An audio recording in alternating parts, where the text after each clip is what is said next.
Depending on how many DVDs, CDs, and maybe even Blu-rays you have collected over the years, it is more than likely that you have a conundrum on your hands. Sure, the physical act of opening up a pretty case, taking out that special media inside, and inserting it into a working device of choice can be a magical moment, if that is your thing. For the rest of us, avoiding this tedious task is a by any means necessary goal, one that the option of turning physical media into digital accessible mediums provides. Now, I'm going to be fully honest with you.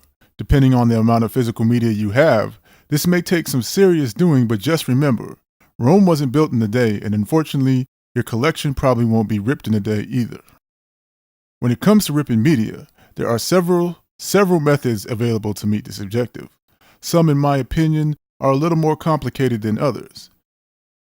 In most cases, the objective is either ripping a title at its highest quality or using compression formats and settings to save space, which can ultimately mean saving money. Of course, we also have to consider the application and in some cases the operating system the media will be played from.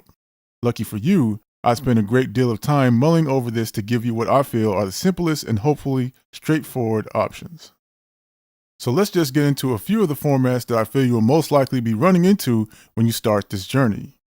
You should be the most familiar with ripping CDs, as programs like iTunes and even the Windows Media Player have offered this service as a way of transferring music to their popular devices.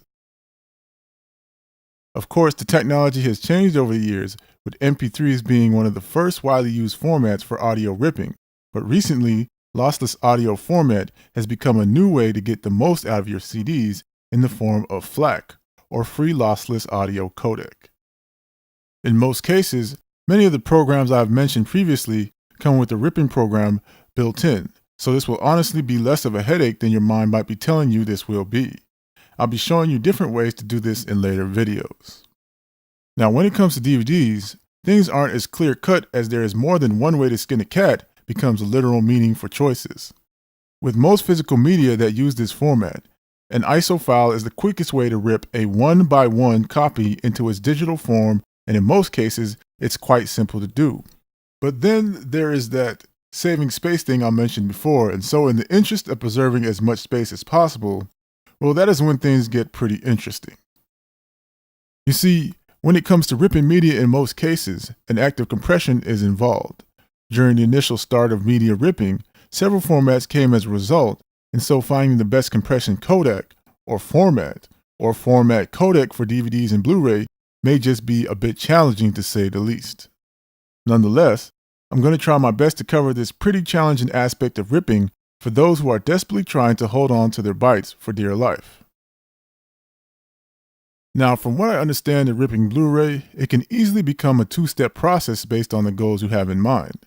The most popular format you will find for most high-definition videos is MKV, but when it comes to the codecs, well, stay tuned to find out more. Before you run off to start ripping media, there is one more thing that I think is of great importance: universal compatibility.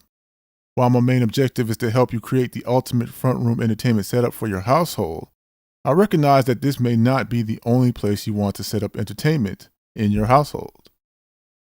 With that being said, it is very important that you think about each device that you own and what it will and will not accept in terms of the rip media format of choice. For now, this is Decor, your resident entertainment techie, signing out.